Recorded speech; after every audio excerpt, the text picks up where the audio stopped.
Radhe Radhe everyone, आप सभी का बहुत बहुत स्वागत है हमारे इस चैनल में।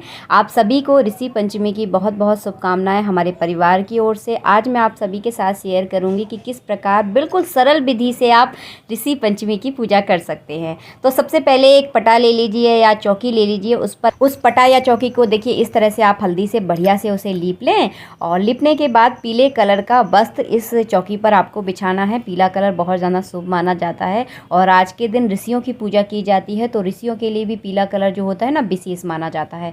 तो देखिए हमने यहाँ पर पीला कपड़ा बिछा लिया है। अब चलिए स्टार्ट करते हैं पूजा करना। तो सबसे पहले इस पूजा में बनाए जाते हैं सप्त ऋषि। तो इस पूजा में हल से जुती हुई चीज़ों का यूज़ नहीं किया जाता, निषेध मानी जाती हैं। तो यहाँ पर मैंने समा के चावल लिए हैं जो कि बिना हल के जुते हुए होते हैं। तो यहाँ पर मैं बनाऊँगी 8 पुंज बना रही हूँ, 7 ऋषि और 1 अरुंधति माता।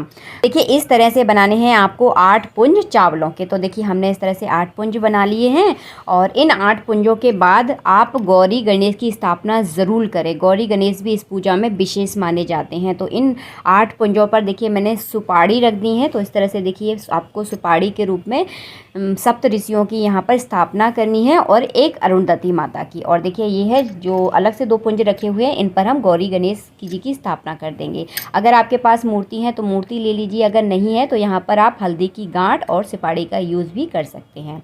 इसके बाद देखिए सभी को हम स्नान करवाएंगे दुर्वा से। तो देखिए मैंने सभी को दुर्वा से स्नान करवा दिया है। आप चाहें तो भैंस के दूध से भी यहाँ पर स्नान करवा सकते हैं। इसके बाद देखिए वस्त्र के रूप में हम यहाँ पर कलावा अर्पण कर रहे हैं। तो देखिए इस तरह से आप वस्त्र के रूप में कलावा अर्पण कर दीजिए। बिल्कुल सरल और सिंपल विधि इस पूजा में मैं आपको दिखाने वाली हूँ। तो इस तरह से देखिए सभी पर हम कलावा रूपी वस्त्र अर्पण कर देंगे और यहाँ पर हम गौरी गणेश के ऊपर भी देखिए वस्त्र अर्पण करेंगे। आप चाहें तो गौरी गणेश की पूजा सबसे पहले भी कर सकते हैं, आप चाहें तो साथ में भी कर सकते हैं, तो कोई दिक्कत नहीं है। तो देखिए इस तरह से देखिए सभी को हमने वस्त्र रूपी कलावा अर्पित कर दिया है। इसके बाद हम जनेऊ चढ़ाएंगे। तो गौरी गणेश पर जो है ना 2 वस्त्र अर्पित किए जाते हैं, एक धोती और दूसरा दुपट्टा।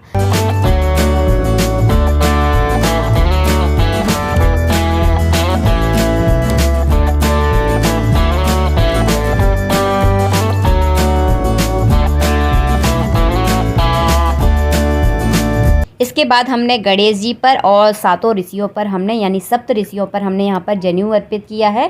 तो इस तरह से देखिए आप जनेऊ सभी को पहना दीजिए। जनेऊ बहुत ज़्यादा ज़रूरी होता है, तो जनेऊ आपको ज़रूर चढ़ाना है। इसके बाद करेंगे हम सभी को तिलक करेंगे। तो ऋषियों पर आप चंदन से टीका करें और गणेश जी पर भी आपको चंदन से टीका करना है। अरुंधति माता को आपको रोली से टीका करना है। तो देखिए सभी पर हम ये चंदन से इस प्रकार हम देखिए तिलक कर रहे हैं और माता अरुंधति पर हमने रोली से टीका किया है और गौरी माता पर भी हमने रोली से ही टीका किया है। इसके बाद देखिए आपको समा के चावल अर्पित करने हैं, क्योंकि समा के चावल जो होते हैं ना हल से जुते हुए नहीं होते, इसीलिए हम यहाँ पर समा के चावल चढ़ा रहे हैं। तो इस प्रकार देखिए सभी पर आप समा के चावल अर्पित कर दें।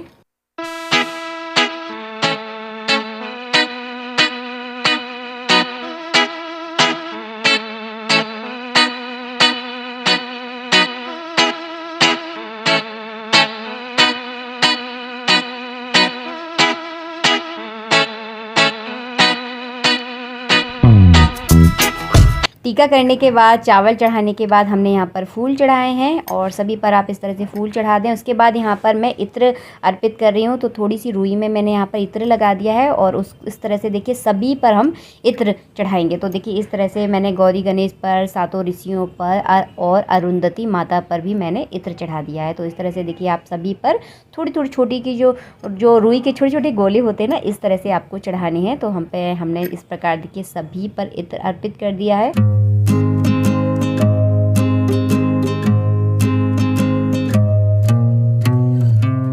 हम यहाँ पर अरुंधति माता पर एक वस्त्र रूपी रुमाल और यहाँ पर सुहाग अर्पित करेंगे। तो ये आपको ज़रूर चढ़ाना है। इसके बाद हम 7 ऋषियों के लिए यहाँ पर वस्त्र रूपी रुमाल लेकर आए हैं। तो आप इस तरह से अगर आप चढ़ाना चाहते हैं तो चढ़ा दीजिए, अगर नहीं चढ़ाना चाहते तो ये आपकी इच्छा है। वैसे अगर चढ़ाते हैं तो ज़्यादा अच्छा माना जाता है। इसके बाद इन रुमालों को आप किसी को दान कर सकते हैं।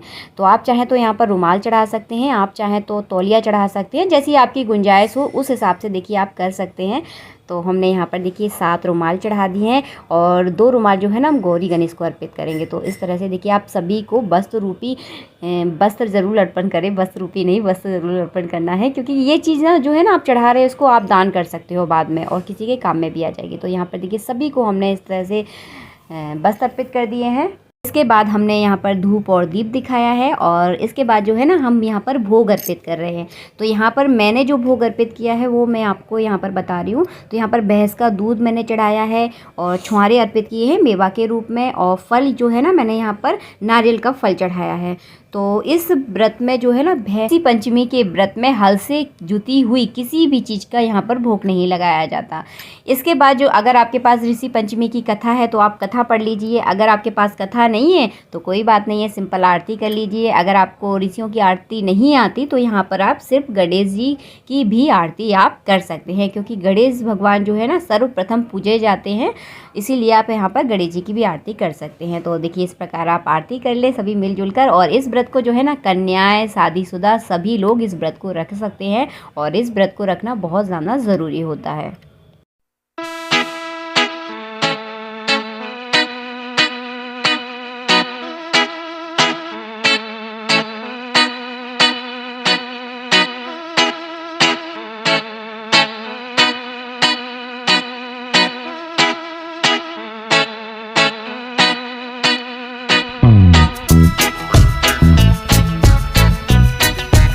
इसी तरह से आप ऋषि पंचमी के व्रत में घर पर आसान तरीके से पूजा कर सकते हैं। बिल्कुल सरल विधि इस वीडियो में मैंने आपको दिखाई है। कुल मिलाकर एक चीज़ का आपको ध्यान रखना है, हल से जुती हुई चीज़ ना ही इस व्रत में खाई जाती है और ना ही इस व्रत में चढ़ाई जाती है। तो सिंपल आप समा के चावल का यूज इस व्रत में आप कर सकते हैं और भैंस के दूध का इस व्रत में यूज़ किया जाता है। मिलती हूँ आप सबसे नेक्स्ट वीडियो में, जब तक के लिए जय श्री राधे मित्रों, राधे राधे।